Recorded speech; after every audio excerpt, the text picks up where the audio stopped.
Have you ever felt that something was wrong, even when everyone around you was smiling? As if a single smell could warn you of a danger no one else seemed to notice. It was my 72nd birthday. The house was full, soft music playing in the background, children running through the halls, laughter filling every corner. And for a moment, everything felt just right, peaceful, until she arrived. My daughter-in-law walked in, carrying a beautiful cake in her hands. It was covered in smooth white frosting, decorated with bright red strawberries. "I made it just for you, mother-in-law," she said, flashing that carefully rehearsed smile. Too polite, too perfect, the kind of smile that always feels like a performance.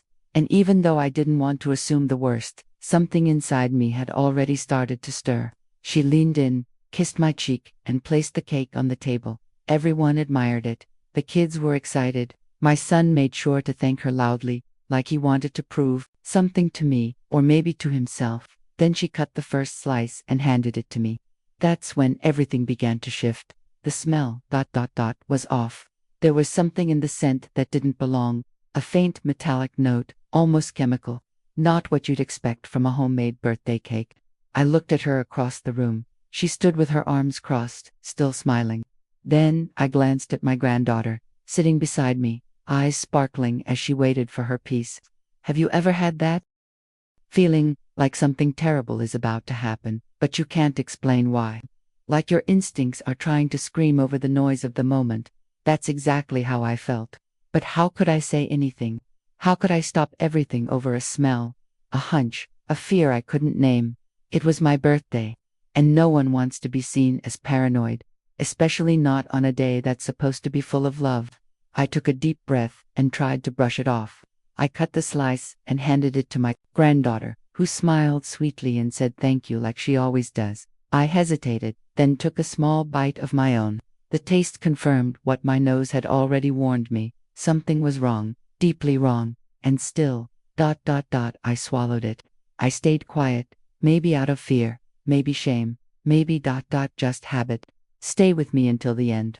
Because what you're about to hear might shock you, and maybe even make you question the people closest to you, especially those who walk into your life with smiles, gifts, and hidden intentions. Because 20 minutes after that first bite, everything changed, and there was no turning back. 20 minutes, that's all it took. Just moments before, my granddaughter was sitting beside me, giggling as she swiped a little frosting from her plate. Her laughter filled the room, soft, sweet, full of life. But then, her fork slipped from her hand, her eyes rolled back, and before anyone could react, she collapsed. I still remember the sound of her body hitting the floor. Everything stopped. My heart nearly burst out of my chest. I dropped to my knees, calling her name, holding her tiny face in my hands. Her skin felt cold, her lips were pale. Around us, the room erupted into chaos, voices shouting, feet rushing. Someone dialed for help. My son ran over, panic in his eyes. But amidst the noise, amidst the fear, my gaze locked on one person, my daughter-in-law. She didn't scream. She didn't move. She just stood there, watching, still smiling. That same smile that had unsettled me earlier now felt like ice piercing straight through my chest. And in that moment, something inside me shifted. Not panic, certainty. I know, if you're hearing this, it might sound unreal. But I need to ask you, have you ever felt something deep inside you? A warning, a gut feeling that something just wasn't right, even when no one else seemed to see it? If any part of this story touches something inside you, if it stirs a memory, a fear, or even just a strange feeling you can't explain, please share it in the comments. Sometimes, all it takes is one voice to help someone feel less alone. You never know who your story might help, and if you believe that stories like this, honest, raw, and real, deserve to be heard, then give this video a like. It helps more people find this content. It tells the algorithm, hey, this matters. And if you feel connected, if this kind of truth-telling speaks to your heart, I invite you to subscribe to the channel, not just to support this work, but to join a growing community of people who believe that real life deserves to be seen, shared, and honored. Your presence here means more than you know. Every comment, every like, every new subscriber helps this message reach further, and reminds me that I'm not alone in this. Because as I held my granddaughter in my arms, the world spinning around me, one thing became painfully clear. Something was very wrong, and I was about to uncover a truth that would change everything. There was something in that smell, something off, like the sweetness of chocolate was trying too hard to cover something else, something sharper, chemical, hidden behind sugar and strawberries and a perfect presentation. I smiled anyway. I said thank you, just like everyone expected me to. But inside, my chest felt tight, like my instincts were grabbing me by the throat and begging me not to ignore them again. Everyone was distracted. Some scrolling through their phones, others laughing about old stories, and while they were busy, I did something I never thought I'd do. Quietly, carefully, I switched the plates. I gave my slice the one she served me for my granddaughter, and I took a different piece from the opposite end of the cake for myself. Maybe it was silly. Maybe I was just being overly cautious. But something told me I had to know. She looked at the plate, then at me. I want the other part, Grandma, he said with that innocent honesty kids have, the kind that slices through you. Before I could even answer, she was already there. No, it's okay, she said quickly, almost too quickly. Let me cut another one. She snatched the knife and moved in front of the cake, placing herself between me and the rest of it. Her voice was cheerful, but there was tension underneath, like someone trying to cover cracks in a wall with fresh paint. My hands trembled slightly. I watched her closely now, her movements, the way she glanced at the pieces already cut, how her fingers twitched when my grandson pointed again at the same slice he wanted before. Oh no, that one's too messy, she insisted, chuckling. I'll get you a better piece, sweetie. I couldn't explain it, not even to myself, but I felt a chill run down my spine. My granddaughter, at that point, had already eaten most of her slice. She was sitting on the carpet, laughing with her cousin, licking icing from her fingers, a picture of joy, unaware of the storm I was starting to feel build inside me. That moment, watching my daughter, Law, reposition the knife, block the cake, redirect the attention, it all played in my mind like a scene I wasn't supposed to see, like I'd accidentally stepped behind the curtain and glimpsed something I was never meant to witness, a truth too ugly for the surface. And suddenly, everything in my life that I had brushed off came back. The coldness in her voice on the phone, the way she avoided eye contact when it was just us, the subtle isolation I began to feel ever since she married my son. For years, I told myself I was imagining things, that the distance I felt was normal, generational, maybe even my fault. But standing there in that room, watching her guard that cake like it held something sacred or dangerous, I couldn't pretend anymore. There was a pattern, a string of moments I had overlooked. And this wasn't just about a birthday cake. This was about a deeper, hidden thread that had been woven into the fabric of my family without me realizing. Now I want to go even deeper into this, because there's something most people don't talk about, the quiet ways in which trust erodes. It doesn't always happen through big betrayals or loud arguments. Sometimes it happens through gestures that look kind on the outside, but carry something else in their shadow. A change in tone. A refusal to let your voice matter. The way you start second-guessing your own feelings, until one day you don't even trust your own mind anymore. This wasn't just about that day. It was about the years of subtle dismissal. The emotional distance. The small, constant reminders that my place in my own family was shrinking. That my presence was being tolerated, not celebrated. I realized I had been playing a role I didn't agree to. The quiet grandmother. The aging woman who should just be grateful and not ask questions. But the truth is, I was seeing the world with new eyes, clearer, sharper, and sometimes clarity feels like betrayal, especially when it makes you question the people you've loved the most. That cake was a symbol, not of celebration, but of silence, of all the things I hadn't said, of the versions of me I had swallowed to keep the peace. And in that moment, as I stood there watching her serve my grandson a new slice with a bit too much control, I knew something had to change, not just around me, but inside me too.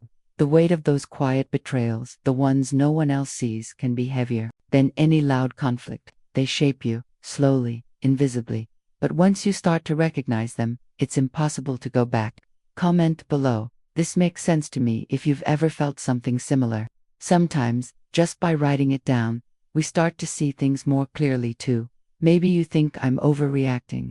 Maybe, from the outside, it all looks like just another misunderstanding. An older woman reading too much into small things, letting her imagination wander. But people forget how sharp the instincts of a mother can be. And even more so, the instincts of a woman que já viveu o suficiente para entender os silêncios entre as palavras. Os olhares que desviam, os gestos que dizem mais do que qualquer frase ensaiada. 3 months before that birthday, I heard something I was never supposed to hear. I was in the hallway, returning from the garden with a basket of herbs I had just picked. I wasn't trying to listen. I wasn't spying. But as I passed by the living room, they were there, my son and my daughter, talking low, like poplar que sabem que estão tramando algo que precisa ser escondido. She won't last much longer, she said, her voice calm, almost cold. And you need that house. Think of the future. And then he answered, she's old. We'll deal with it soon enough. I stopped breathing. It's hard to describe what that kind of sentence does to you. It's like the air is sucked out of the room, like your chest tightens in a way no doctor could ever diagnose. It's a grief that doesn't come from death, but from the realization that the people you love, the ones you raised, the ones you would give your life for, no longer see you as human, just as a problem, a possession, an obstacle. And in that moment, something cracked. I stood there for what felt like an eternity. They never saw me. They kept talking, planning, changing the subject soon after. I could have confronted them right then. I could have screamed, but I didn't. I turned around. I walked to my room and I sat down in silence, staring at the walls I had painted decades ago, with the hands that once carried that same boy in my arms. I pretended I hadn't heard anything, not because I didn't believe it, but because I needed time. I needed to understand what was happening, what they really wanted. And from that moment on, I started to pay attention differently, not just with my ears, but with my soul. The way she always changed the subject when my health came up. The way my son avoided looking me in the eye when I asked if everything was okay. The growing tension every time I mentioned wanting to update my will. Or when I brought up memories of the house, of the family we once were. Everything had a different weight now. Every word, every pause, every half smile. That's why the cake wasn't just a cake. It was the symbol of something that had been growing quietly in the background for months, maybe years. A buildup of silent decisions, unspoken agreements, and truths no one wanted to admit out loud. And when I saw how she rushed to stop my grandson from eating that slice, I remembered that conversation, clear as day, her voice, his answer, the way they talked about me like I was already gone. This wasn't about misunderstandings, it was about mentality. About how people can justify anything once they convince themselves that someone else's life is in the way of their comfort. Once they stop seeing you as you, and start seeing you as a burden, or worse, a stepping stone. And it's terrifying how easy it is to overlook the signs. We don't want to believe it. We want to hold on to the image of family, of love, of loyalty. We want to think our children would never hurt us, that they remember the sleepless nights, the sacrifices, the hugs after nightmares. But memory can fade quickly when greed starts whispering in someone's ear. What I began to understand is that betrayal doesn't always come with a knife in the back. Sometimes it comes with a gentle smile and a slice of cake. Sometimes it comes in the form of silence, of avoidance, of indifference, and the most dangerous part, it can be hidden behind good intentions, behind phrases like "we're just worried about your health," or "maybe it's time to think about downsizing." But beneath those layers, the truth lives. The truth no one wants to say out loud. The truth I had heard with my own ears. Now I want to go even deeper into this. Because we need to talk about the transformation that happens when you realize you're no longer being protected but watched. Not loved, but managed. When decisions are made about your life as if you're not even in the room, that shift is brutal. It's invisible to others, but you feel it. In the way people speak to you. In how they explain things slowly, as if you've become a child again. In the way they start making choices for you without even asking. There is a hidden impact in being treated like you no longer have agency. And the worst part, you start to doubt yourself. You start to think, maybe they're right. Maybe I am being difficult. Maybe I am a burden. And that's the most dangerous part of all. When you begin to believe the version of you that they created to justify their own actions. But I wasn't ready to disappear quietly. Not from my house. Not from my family. And certainly not from the truth. Write in the comments. I'm on this journey too. If you've ever felt like someone tried to erase you, control you, or remove you from your own story. Now I want to delve even deeper into this topic. It was subtle at first, so subtle that I almost convinced myself it wasn't real, that I was just being overly sensitive, that maybe getting older had made me softer somehow. But as the days passed and the moments repeated, the mask began to slip. And I saw it, truly saw it, who she really was, when no one else was watching. My daughter-in-law only treated me kindly when my son was around. In front of him, she was all sweetness and concern. "Let me help you with that," she'd say, taking something out of my hands. "Oh, I made your favorite dish today." She'd smile while serving my plate. On the surface, it looked like love, like respect. But beneath that rehearsed politeness, there was another woman entirely. When we were alone, her tone changed. No more sugary smiles, no more pleasant small talk. She didn't even try to pretend anymore. I became an inconvenience, or worse, something in her way. Her words weren't loud. They didn't need to be. They were calculated, sharp like glass. "That outfit makes you look even bigger," she once said. "Haven't you lived enough already?" Another time, she laughed, still hanging around. Making the most of your overtime." I would just stand there, frozen. Not because I didn't have anything to say, but because I knew that if I said everything I felt, I might not be able to stop. There's something about being slowly diminished that carves away at your spirit. You stop reacting. You start enduring. And when that becomes the norm, you begin to lose parts of yourself. That's when I started to understand. Her kindness was calculated. It wasn't care, it was manipulation. Every favor, every compliment, every sweet tone in front of my son or the kids. It wasn't about me. It was about keeping up the act, protecting her image, and my silence. That was part of the plan too. Still, I said nothing, for the sake of keeping the peace, for my son, for my grandchildren. But inside, something was changing. Not just disappointment, transformation, a shift in perspective. I started connecting the dots, the passive-aggressive comments, the sudden control over my daily habits, the way she always found reasons to talk privately with my son. It wasn't concern, it was a build-up, a strategy. And that cake was when the quiet pattern became a clear, undeniable threat. Until that moment, it had been words, looks, tones, little things, but that cake crossed a line. It was too much. It was something calculated, wrapped in celebration, meant to look like love, but felt like danger. There's a truth most people won't admit. Harm doesn't always arrive screaming. It doesn't break the door down. Sometimes, it walks in with clean shoes, a polite voice, and something sweet in its hands. It looks like family. It smells like chocolate. But there's something darker behind the frosting. What terrified me more than the idea that she might try to hurt me was the thought that if I said anything, no one would believe me. They'd say I was imagining things, overreacting, losing my mind. That's one of the cruelest parts of aging. People stop trusting your instincts, and the ones who want to manipulate that, they know, and they count on it. So I replayed everything like a film. Her insisting on serving my meals, managing my medications, saying things like, "Are you sure you need all these pills?" I heard too many can make people, confused. Said with a smile, always that same smile. Now, I want to go even deeper into this, because this isn't just about me. This is about something far bigger, something buried beneath thousands of family dinners and polite conversations. It's about women who gave everything, their time, their bodies, their entire lives, only to be treated as disposable once they were no longer needed. We are not burdens. We are not extra pieces on the board. We are the ones who built the board to begin with. And when someone treats you like you've overstayed your welcome in your own life, in your own home, that's when you have to stop pretending. That's when something has to wake up inside you. This isn't about revenge. It's about clarity. It's about protecting your dignity when others are trying to erode it, bit by bit. It's about remembering who you are before the silence became louder than your voice.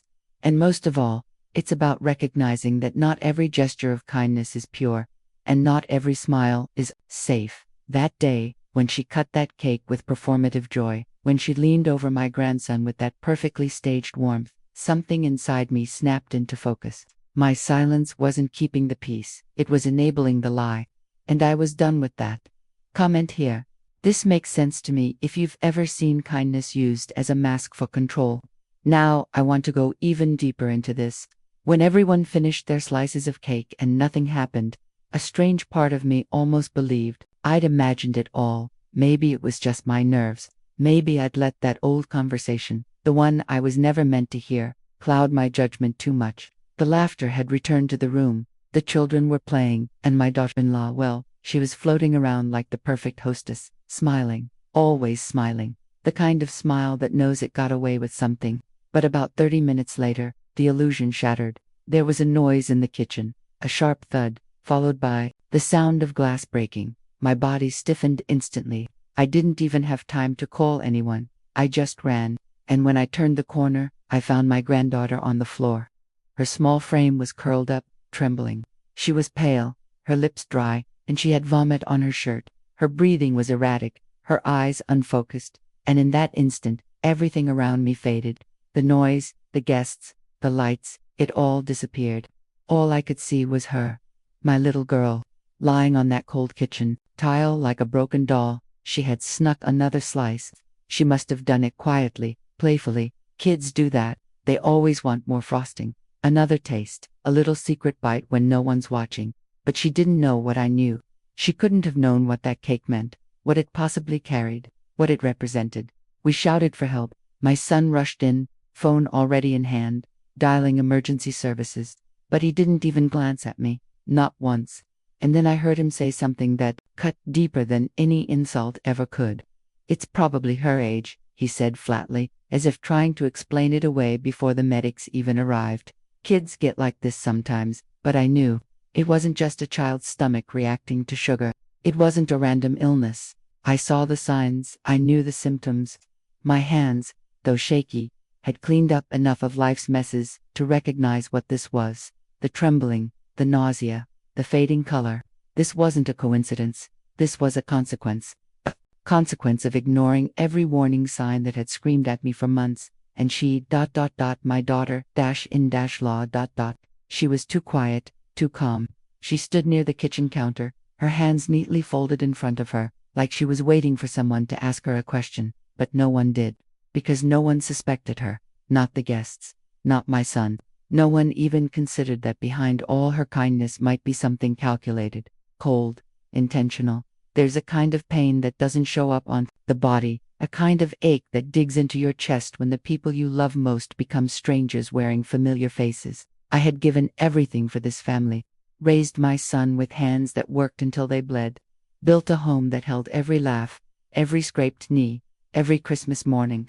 And yet in that moment, watching my granddaughter shake on the floor, hearing my son dismiss it as nothing, I felt invisible, like a ghost wandering through the wreckage of a life I once trusted. It's hard to explain the kind of betrayal that doesn't come with yelling or fights, the kind that arrives dressed as routine, that pretends to be love, that smiles when no one's watching, and that slowly, piece by piece, removes your place from the center of your own story. Now, I want to go even deeper into this, because what happened that day wasn't an accident. It was a revelation, the kind that doesn't just change your view of the people around you, but forces you to confront the decisions you've made along the way, the ways you've compromised yourself to keep the peace, the things you've ignored, forgiven, explained away, the quiet moments when you swallowed your voice just to avoid being seen as difficult, dramatic, or simply old. There's a hidden impact in constantly shrinking yourself to fit into someone else's comfort zone. You lose parts of your truth. You silence your instincts.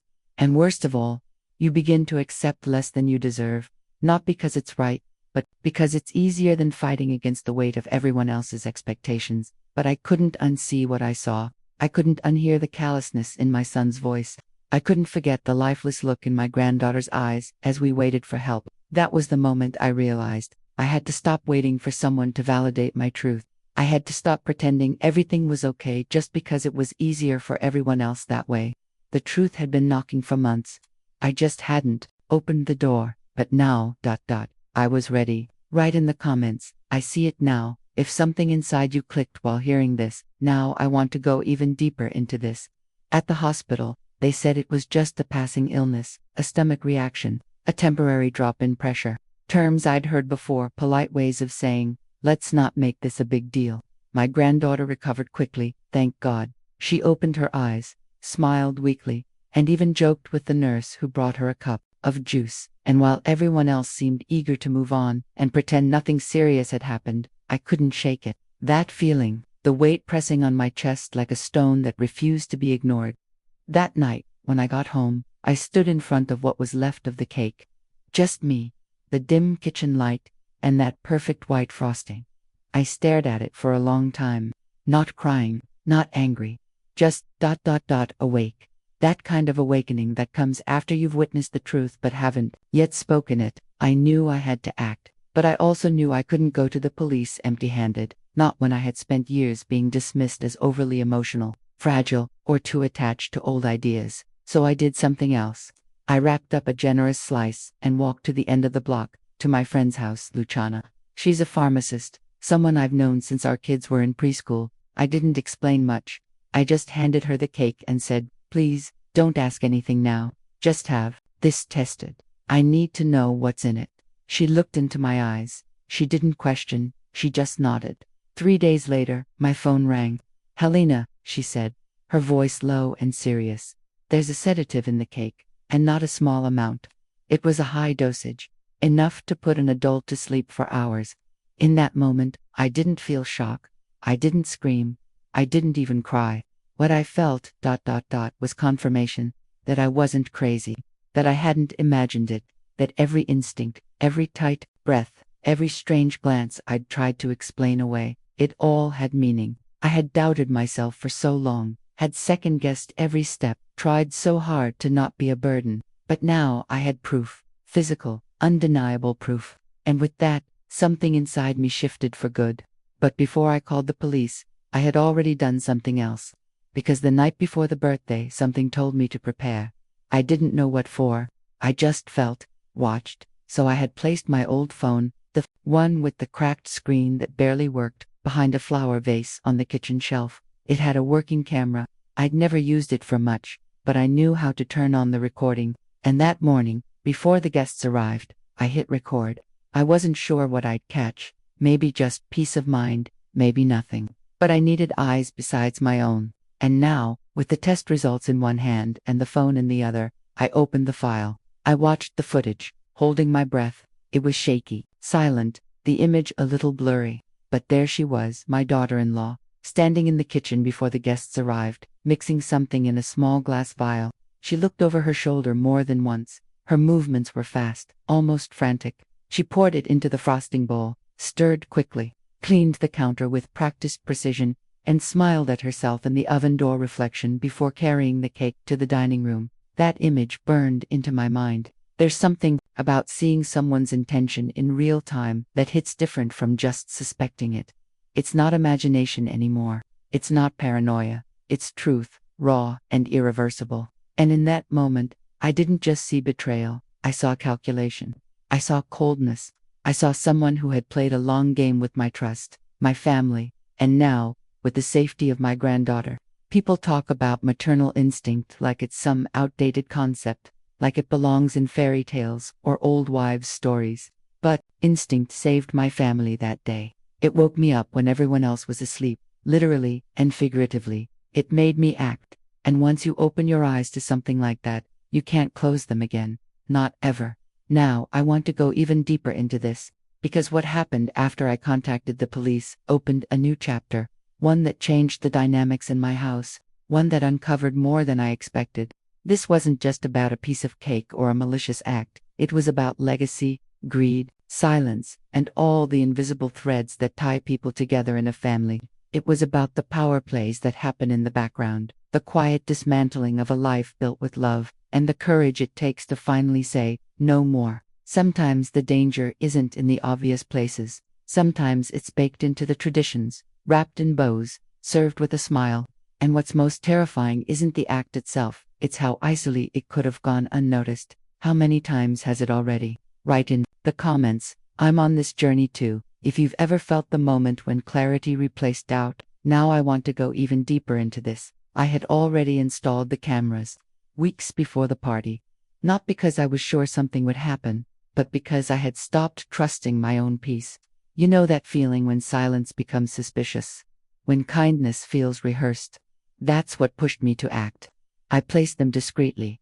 One behind the curtain rod in the living room, another on top of the cupboard in the kitchen, disguised as an old clock no one paid attention to anymore. They weren't high-tech, nothing fancy, just simple devices, but they worked, and they captured everything. She arrived with the cake in her hands, all smiles, greeting everyone, moving through the house like it was hers.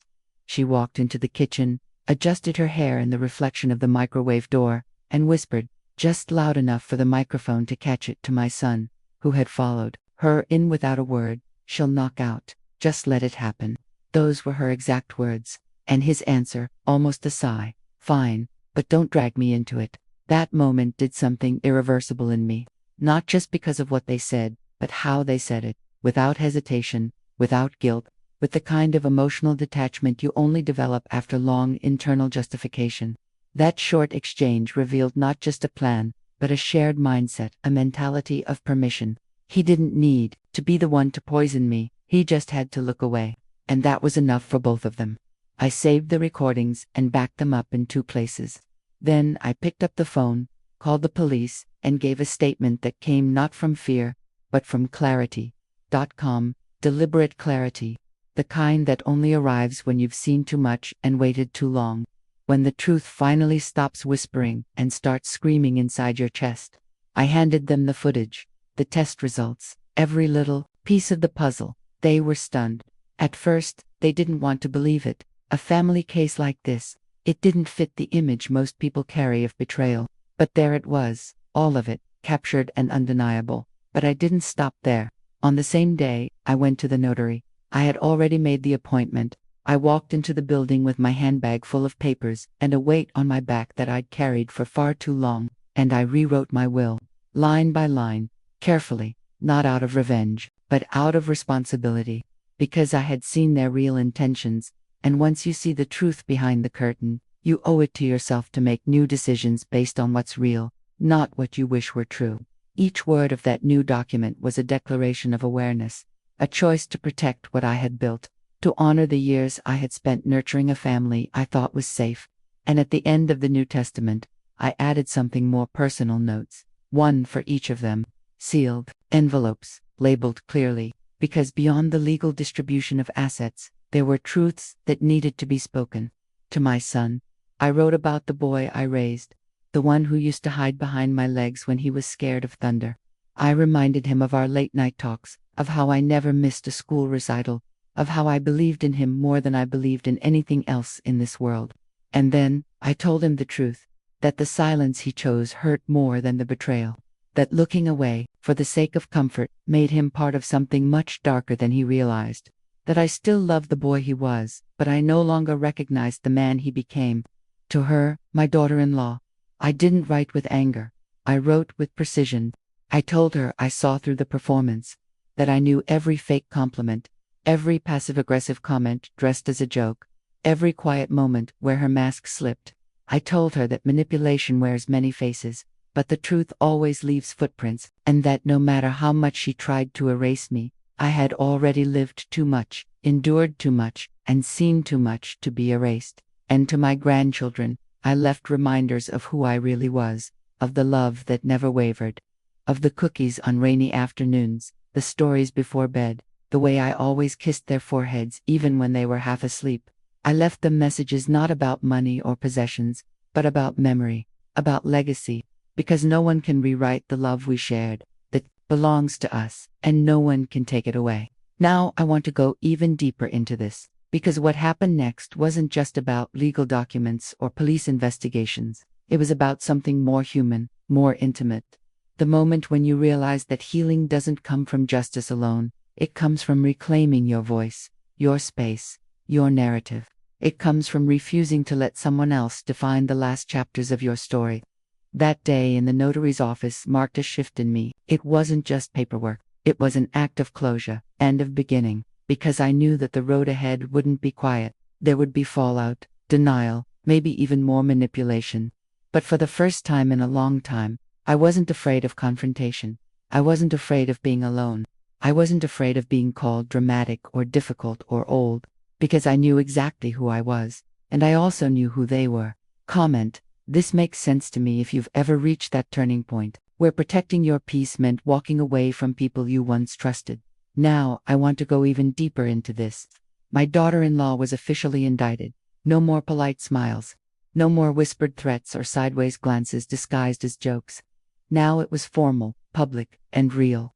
The justice system had stepped in, and her name was there, in black and white. I remember the look on my son's face when the news came. It wasn't just surprise. It was disbelief. Not at her, but at me. As if the version of me he had built in his mind had suddenly collapsed. He thought I would stay quiet forever. He thought I wouldn't have the strength, or the will, to stand up for myself. For him, I was still the mother who forgave, who covered, who protected, who kept the family glued together no matter how much it hurt. He didn't expect me to act. He didn't think I had it in me to fight back. But he forgot something important. I may be older. I may walk a little slower, forget names now and then, take longer to get out of bed in the morning. But I'm still the same woman who once worked 2 jobs to put food on the table, who stayed up through fevers and heartbreaks, who buried a husband and kept going for the sake of a child. I didn't forget who I was. He did. The house isn't mine anymore. I left it, not because I was forced to, but because I chose to. Because no place, no matter how full of memories, is worth more than your peace. Today, I live with a friend. Someone who has known me for decades, who doesn't question my memory, who doesn't watch me with suspicion, who doesn't pretend to listen while planning my absence in the background. We share meals. We laugh about old TV shows. We walk together in the late afternoons, slow and unbothered. It's not a mansion, but there's peace. And that, to me, is wealth. Some people say I overreacted, that I'm stubborn, that I've become bitter, suspicious, always expecting the worst. They look at me and see a woman who doesn't know when to let things go. But what they don't understand is that letting things go is exactly what almost killed me. Letting things go is what kept me quiet when I should have spoken, blind when I should have watched, passive when I should have acted. I hear the whispers. She's dramatic, she's lonely, she's holding a grudge. Maybe, but I'd rather be called all of that than be buried by the very people I once fed with my own hands.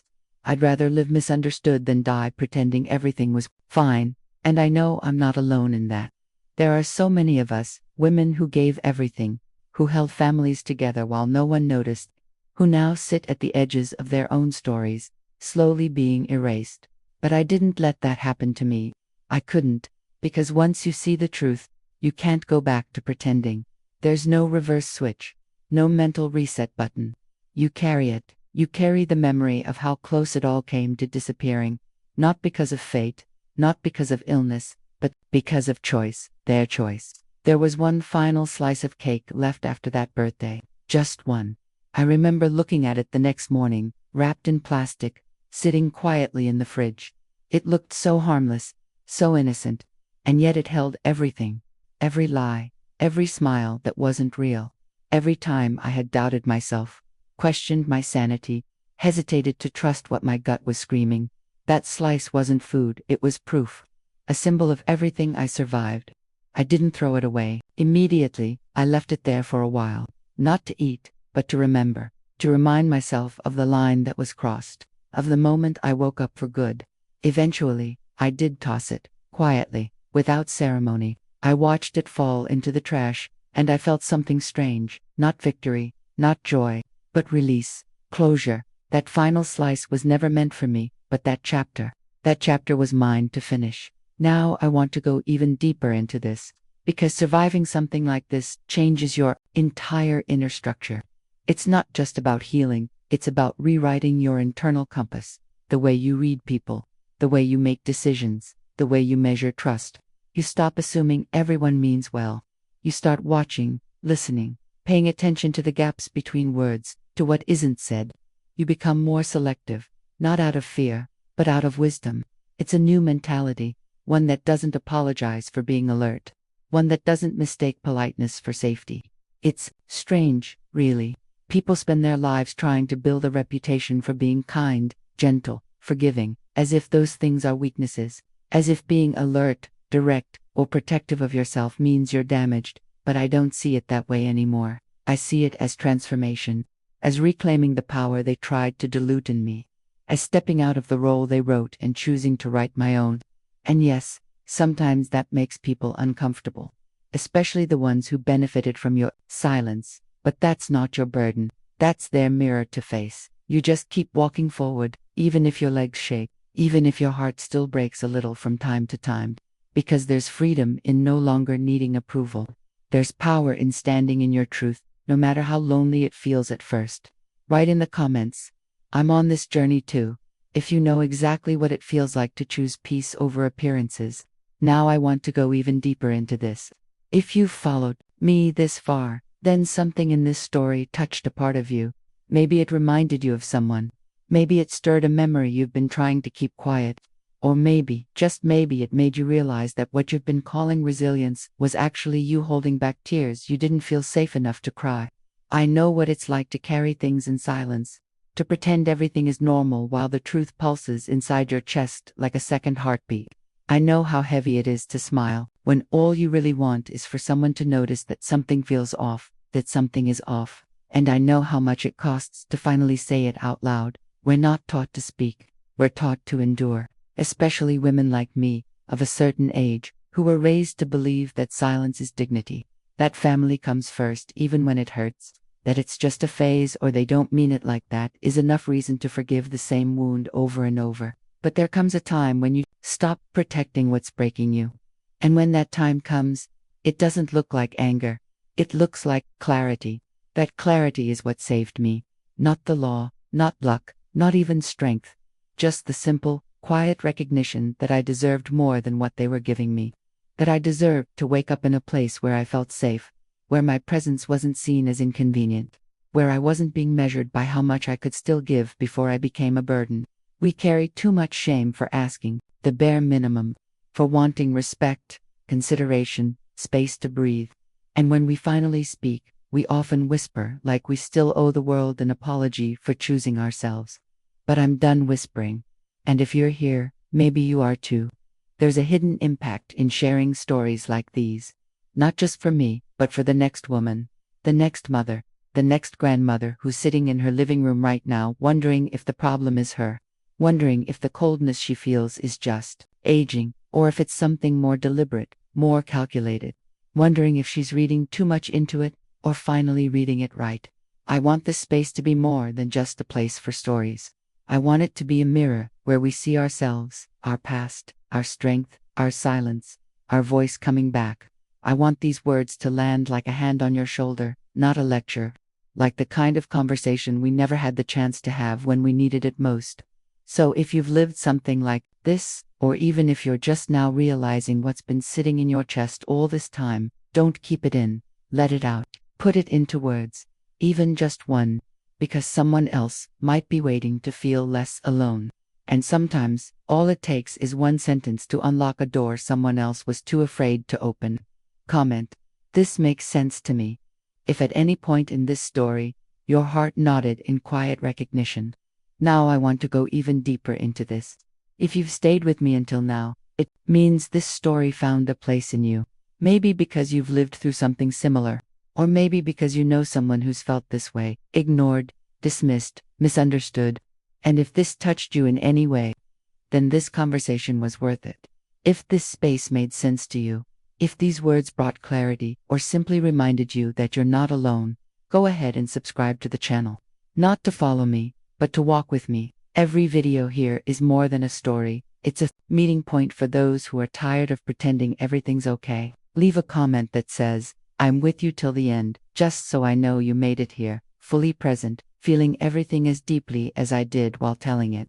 And if this video held you, even for a moment, give it a like.